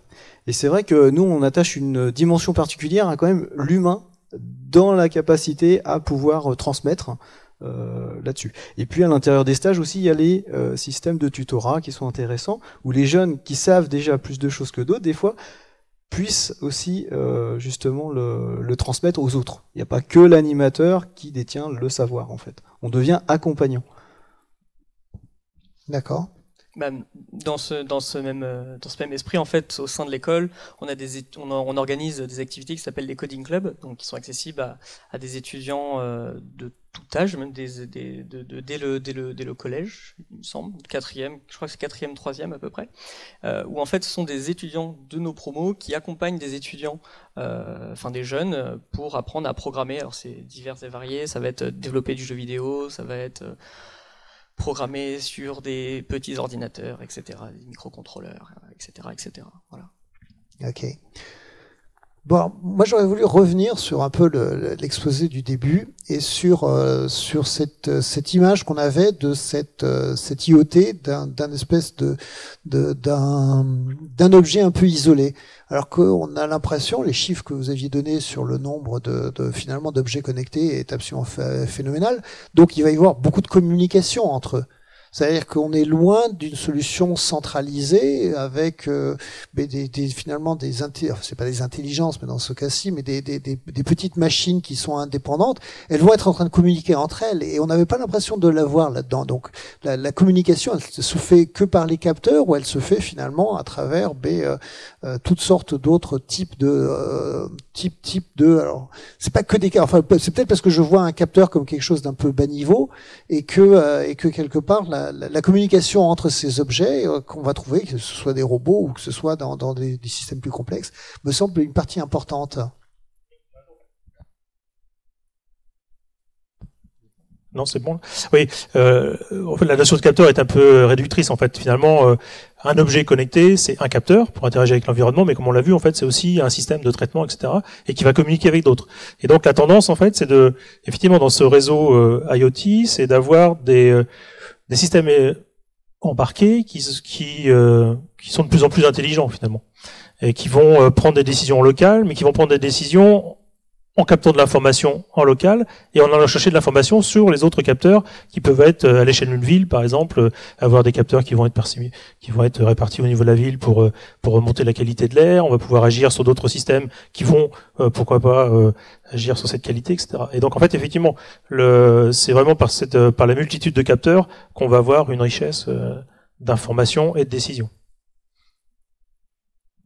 Ce qui change beaucoup la donne avec l'Internet des objets par rapport à l'Internet classique, c'est effectivement la multitude de relais qui se passent du capteur jusqu'au cloud. La partie data center reste quand même la règle, même si elle est en train de se diffuser jusqu'au capteur. Et vous avez à chaque fois ce qu'on appelle une passerelle, et le Raspberry est une passerelle par définition du capteur vers potentiellement un autre Raspberry. C'est là qu'on est sur du M2M, du machine to machine, qui va lui-même discuter avec un ordinateur proche qui va être, on parle de fog aujourd'hui ou de edge computing, c'est donc de l'infra encore qui est proche du capteur.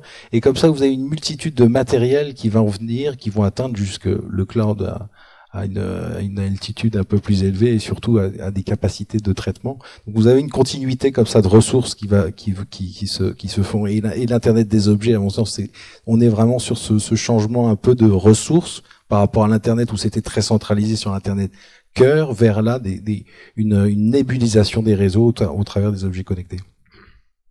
Oui, d'ailleurs, le véhicule autonome, on est un bel exemple en fait où des décisions vont être prises en local justement pour assurer la sécurité, mais on va avoir aussi des décisions qui vont se passer entre le véhicule et son infrastructure proche, entre la signalisation.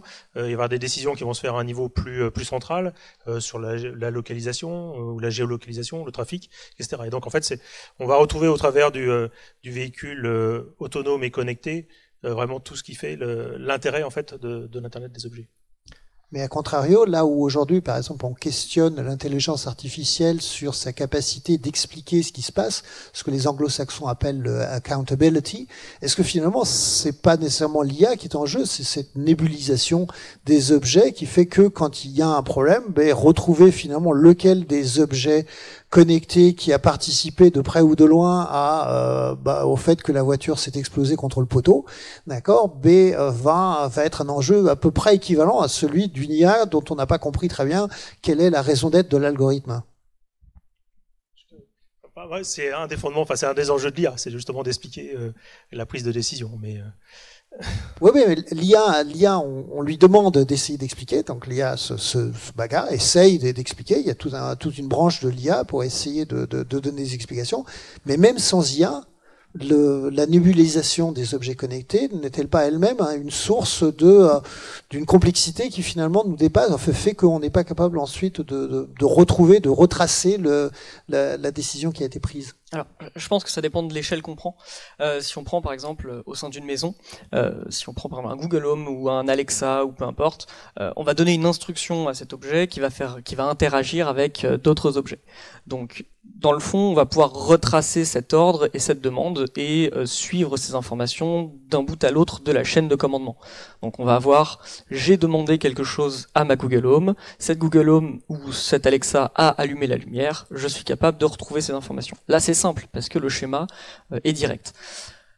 Mais en fait, ce processus, on peut le redéfinir sur plusieurs échelles. Si j'ai, je sais pas, par exemple, on imagine tous les lampadaires de la ville qui sont allumés, qui me font remonter une information sur l'ensoleillement général de ma ville, et que selon l'ensoleillement général de ma ville, je suis capable de renvoyer des informations à mes utilisateurs, il a bien fallu les traiter, ces données. Donc en fait, on doit pouvoir retourner en arrière et retrouver les informations qui m'ont été fournies, d'une manière ou d'une autre.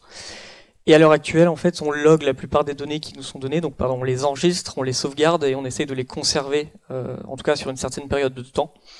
Donc je pense que pendant un certain temps, on est quand même capable de récupérer les données, de retrouver ce qui s'est passé. Après, c'est vrai que si on commence à réfléchir sur 1 mois, 6 mois, 10 ans, là bien sûr, on va commencer à avoir des difficultés à récupérer l'information et à savoir d'où viennent les problèmes potentiels. Mais on a les mêmes problématiques avec l'IA, je pense. De toute façon.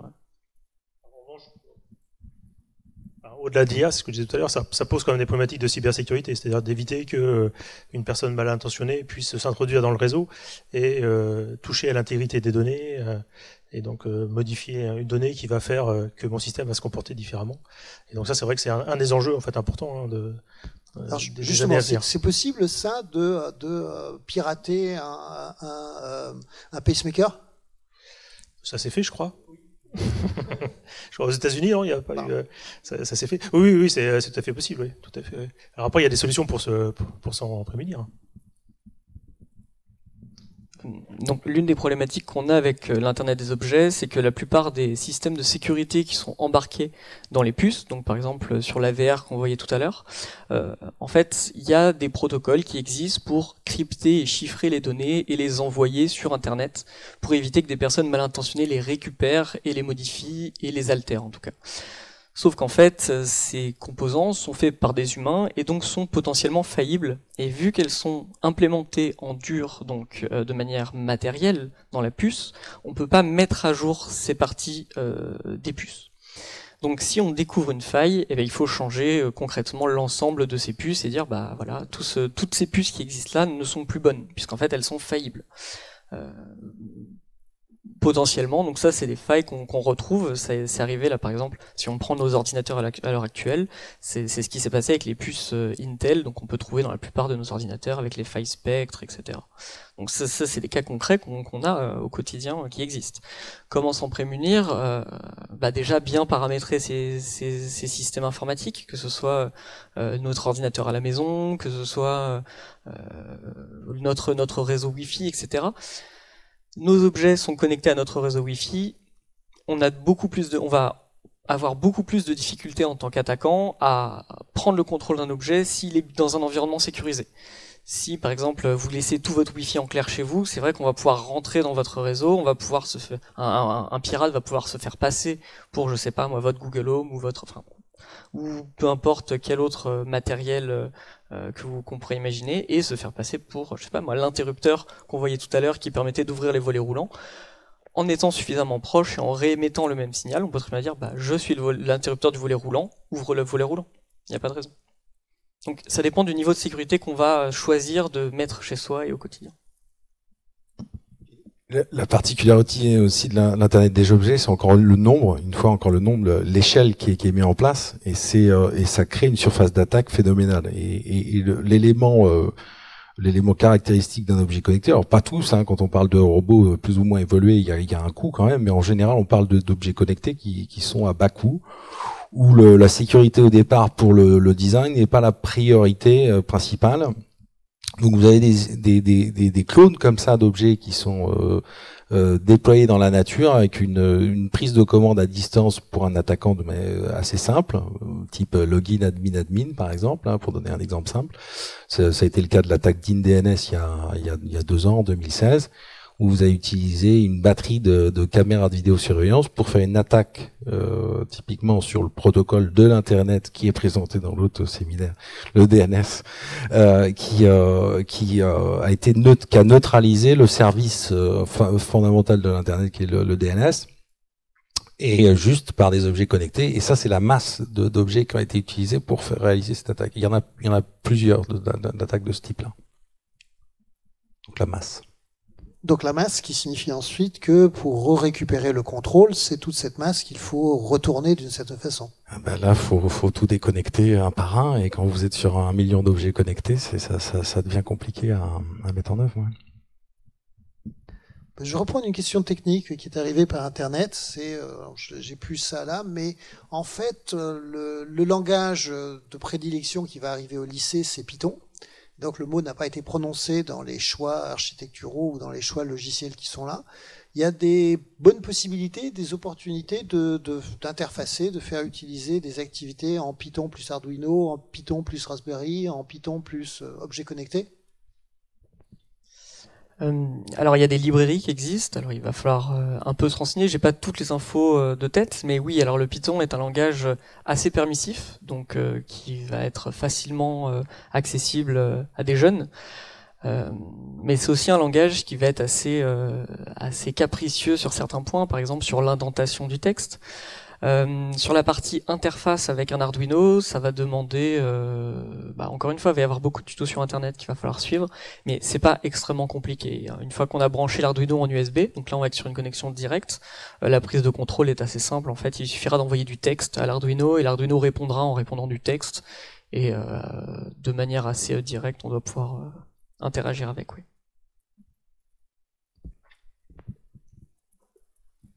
Non, sur Python, pas plus. Bon, enfin, simplement, il y a quand même des opportunités, il y aura des possibilités de faire des choses.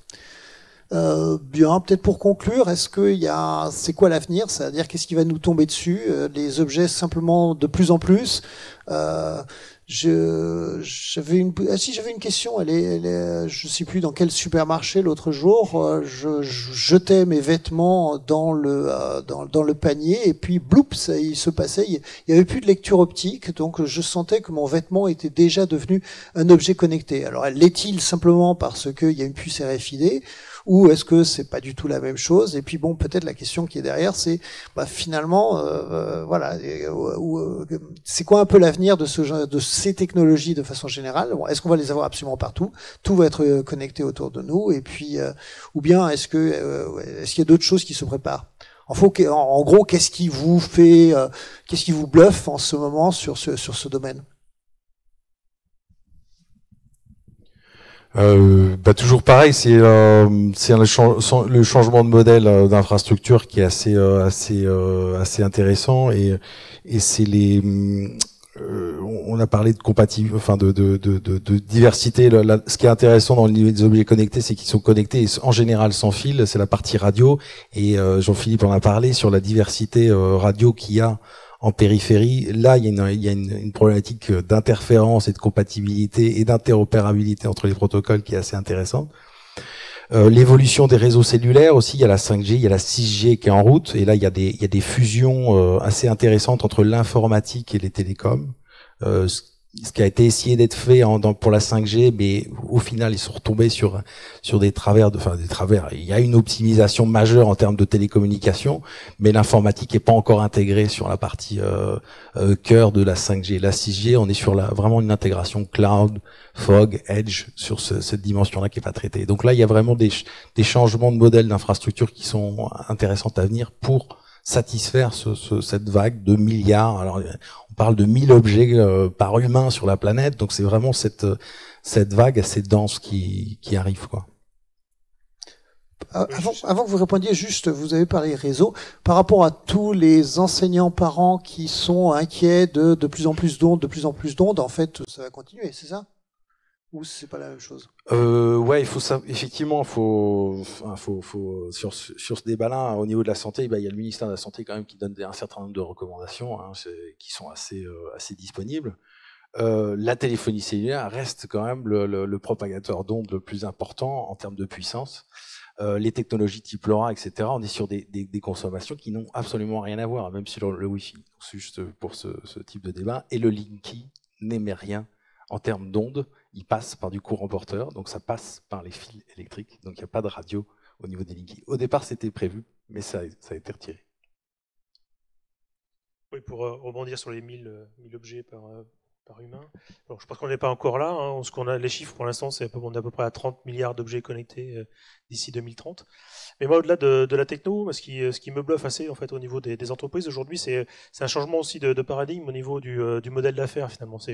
On était aujourd'hui essentiellement sur de la vente de produits. Demain, on sera probablement sur de la vente de services. Et ça a quand même de l'intérêt, c'est-à-dire qu'on apporte de la valeur ajoutée au travers du service. Hein. Par exemple, même dans l'industrie, plutôt que de vendre une machine-outil, demain, je vais plus vendre cette machine-outil, je vais la mettre à disposition et je vais vendre la disponibilité de la machine. Puisqu'en fait, je vais l'avoir équipée de capteurs, je vais pouvoir avoir de l'intelligence artificielle sur cette machine qui va pouvoir prédire en fait les futures pannes, et donc je vais pouvoir intervenir avant que ces pannes arrivent.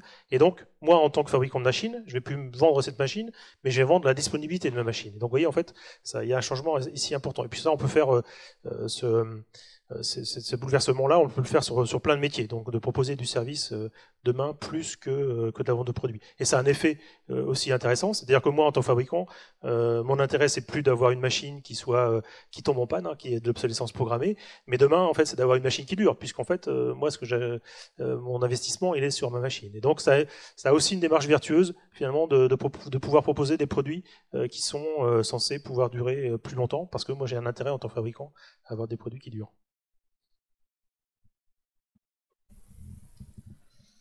Oui, dans les technologies du futur qu'on pourrait imaginer, c'est vrai que déjà les centres commerciaux qui détectent tout seuls les produits qu'on est capable qu'on a mis dans notre panier. Donc, alors oui, il y a du RFID, c'est bien, mais il y a aussi beaucoup de caméras qui surveillent en fait les achats des consommateurs, etc. Là où on repose notre produit, tout ça. Donc ça déjà c'est très impressionnant parce que ce mélange de technologies, RFID, caméras. Il y a quoi? Il y avait les smartphones, tout ça qui viennent donc créer un ensemble qui permet d'acheter une bouteille de lait sans avoir à passer à la caisse, sans rien faire. C'est impressionnant, c'est un peu flippant aussi. Dans les exemples un peu marquants, moi j'ai vu récemment, il y a quelques mois, du coup c'est l'armée américaine qui s'est fait repérer une de ses bases secrètes parce que leurs soldats avaient des montres connectées pour faire du sport qui donnaient leur emplacement GPS, et du coup en fait avec toutes les montres, tous les soldats couraient autour, toujours sur le même chemin, et ça a dessiné la carte du complexe sécurisé sur Google Maps au milieu d'un désert. Il y a des gens qui courent. Voilà, donc c'est rigolo. Il y a comme ça des petits travers des objets connectés qu'on voit apparaître, qu'on pouvait pas vraiment imaginer. Donc il y a ce côté cool de pouvoir aller en magasin, acheter sa bouteille de lait en rentrant et en ressortant du magasin, et puis il y a ce côté un peu flippant aussi de se dire demain, quand je me balade, il y a mon téléphone qui sait où je vais, etc. Des questions à se poser aussi, je pense. Je dirais que c'est même des questions de liberté, en fait. Là, on touche totalement à ça. Et puis, moi, je me pose aussi la question des objets connectés, toujours gadget, en fait. C'est le gadget. Qu'est-ce qu'on fait de ce recyclage de tout ce matériau qu'on fait, de toutes ces matières premières qu'on va utiliser, même les minerais rares et tout ça? Est-ce qu'on a la capacité puisque c'est rare et que la Terre est un monde fini? Moi, ça me pose aussi des questions là-dessus. Ça pose des questions aussi de comment on va exploiter dans d'autres pays les nouvelles ressources, comment ça se passe au niveau humain. Enfin, toutes ces questions-là sont derrière. Hein. Celui qui a sa montre connectée, on ne sait pas comment. Voilà, il y a peut-être un pays en guerre sur lequel on va aller essayer de chercher les terres rares. Enfin voilà, ça me pose un peu toutes ces questions-là. Et quand on est consommateur de ce genre de produits, il y a aussi derrière ces questions-là qu'on ne se pose pas forcément. Voilà. Et qu'il faut se poser nécessairement, et il faut avoir des ressources, et c'est pour ça qu'il faut aller chercher d'autres disciplines aussi que scientifiques et technologiques pour nous remettre un petit peu dans le droit chemin et nous ouvrir effectivement des aspects juridiques sur la protection des données. Mais là, il y a quand même des cadres réglementaires qui commencent à bien se préciser. Et effectivement, sur les aspects développement durable, il y a des mixités de matières là qui sont intéressantes à développer pour identifier le coût de tout ça. La partie cloud infrastructure, c'est quand même là, on est en train de décentraliser un peu cette infrastructure. Ce qui est un peu vertueux entre guillemets dans l'internet des objets, c'est que potentiellement on va réintroduire de la localité et un peu un aspect un peu petit monde pour donner un écho à la partie réseau social. D'avoir redonné un peu de la localité, c'est-à-dire de la donnée, la donnée elle va avoir un sens localement, géolocalement. Et donc du coup, on n'est pas obligé d'envoyer ça dans un cloud sur un autre continent, etc. Donc ça, c'est un peu aussi potentiellement la promesse des Internet des objets. Mais je suis tout à fait d'accord sur qu'il faut, sur la partie scientifique et technologique, se poser ce genre de questions lors des enseignements, et c'est ce qu'on essaye de faire dans nos différentes écoles.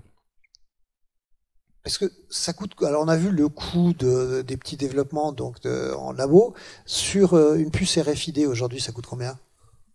Je sais pas. Une puce RFID, ça coûte combien?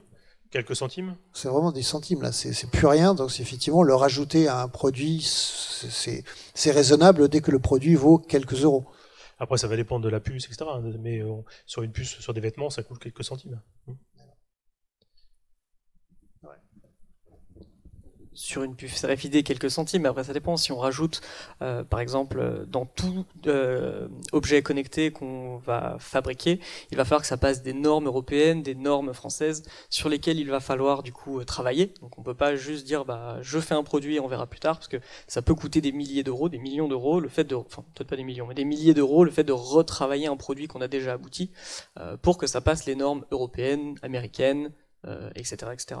Donc, il y a le coût matériel théorique, donc le coût de production, mais il y a aussi le coût de validation de l'idée du produit, etc., qui rentre en compte, je pense, quand on parle d'objets physiques. Enfin, même en fait quelques productions de ce soit industrialisées, parce que on peut parler de ces mêmes problèmes au niveau d'un programme informatique. Est-ce que mon programme est sûr? Qui est-ce qui le certifie? Combien ça me coûtera de certifier cette sécurisation?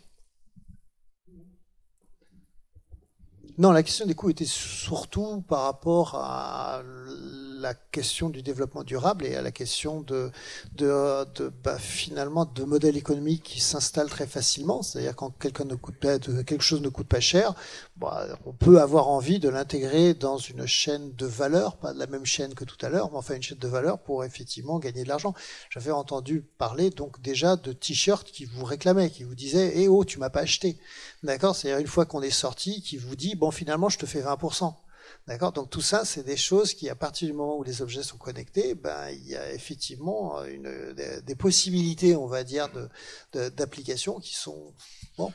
Alors c'est vrai qu'il y a une foultitude de gadgets. Effectivement, la partie objets connectés, Internet des objets, on se réfère souvent à cette dimension-là. Je pense qu'on est en train de passer un peu cette phase de gadgets. C'est comme quand est sorti Facebook, etc. On a mis du temps, et les lycéens aussi ont mis du temps à l'utiliser bien, cet outil-là. Et on est sur la même chose au niveau des objets connectés. On sort des grille-pains qui vont sortir la météo sur votre toast.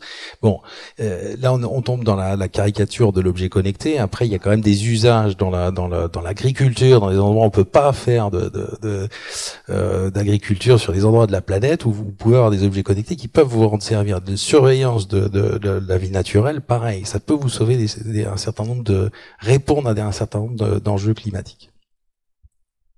Ok. Ouais. Pareil dans l'industrie, en fait, je parlais tout à l'heure, en fait, les marchés qui vont tirer en fait l'industrie de l'internet des objets, c'est notamment l'industrie en tant que telle, et de pouvoir mieux piloter les usines dans ce qu'on appelle l'industrie 4.0. C'est vraiment tiré aussi par les objets connectés, où on va mieux gérer les flux, on va mieux gérer la machine, enfin, etc., etc. Et ça, c'est vraiment un pan de développement qui est intéressant. Et là, la valeur, en fait, elle est pas dans l'objet, elle est dans le service qu'on va proposer grâce à cet objet. Mais l'objet, il vaut pas non plus quelques centimes, dans ce cas-là, je vous rassure. Non, bien sûr. Il est un peu sécurisé. Il est un peu sécurisé. Ou il le sera, parce qu'il est pas toujours. Ok, non. C'est vrai que moi je me pose plein de questions, je suis un peu embêtant, mais c'est des questions, comme vous le disiez tout à l'heure, le t-shirt et tout ça, c'est l'hyper-connectivité en fait, on va être tout le temps connecté à tout, et est-ce que ça va passer plus tard? Je me pose des questions, hein, par des stages de comment on dit, de désintoxication numérique, digitale, pour se dire, on revient un peu à des choses où on n'est pas toujours interpellé, parce qu'il y a le côté, je dirais, de l'amélioration de la condition humaine. Et puis il y a toujours le côté, bien sûr, l'être humain il est comme ça, hein, faut vendre du produit, du service, des choses comme ça. Voilà, donc c'est toujours un peu, je trouve, cet équilibre à trouver entre le progrès et puis le côté, on s'en sert, mais de manière, voilà, pour faire de l'argent, pour toujours inventer, faire le buzz et tout ça. C'est des choses que je me pose toujours un peu ces questions-là, et je pense qu'il faut les avoir à la tête aussi là-dessus. Ce qui peut effacer justement les progrès dans ce domaine-là, en disant on fait des super progrès, mais de l'autre côté on a tellement de t-shirts et tout, on croit que c'est que ça. En fait, pour le commun en fait des individus, et l'éducation elle passe par là en fait aussi. Déjà ne pas subir et de comprendre, et c'est peut-être par là aussi, par l'éducation, qu'on va peut-être aussi au niveau des masses en fait de pouvoir un peu mieux contrôler aussi ces espèces de débordements. Sinon on se fait toujours contrôler par les gens qui veulent nous vendre des trucs. Et c'est ça un peu l'éducation, c'est de dire à un moment donné non, reprenons un peu de poids là-dessus, et puis soyons citoyens et ayons des bonnes décisions. Oui, ça peut être un des défis pour SNT, ça. Hein. Et on peut espérer qu'effectivement ces introductions sur des sujets un peu pointus, effectivement, ils passent aussi par le contrôle de ces technologies, en tout cas le contrôle, la compréhension, pour pouvoir ensuite se poser des questions et peut-être quand même les aborder de façon un peu meilleure. Non, mais c'est bien. Et j'ai une très bonne question, et on va finir avec celle-là. Donc c'est justement une question d'éducation. On a 7 sujets donc dans SNT, et celle-là, elle peut sembler un peu différente. On est ou pas, les autres l'étaient aussi. Et la question qui est posée, c'est comment est-ce qu'on relie ces questions d'Internet des objets avec finalement les autres sujets, c'est-à-dire effectivement le web, les réseaux sociaux, l'internet, les data. Enfin, il y avait toute une série de questions qui sont là. Est-ce que pédagogiquement c'est un one-off parce que finalement on glisse de l'informatique vers l'électronique, ou est-ce que on est tout à fait dans la continuité puisque c'est Internet qui devient Internet des objets?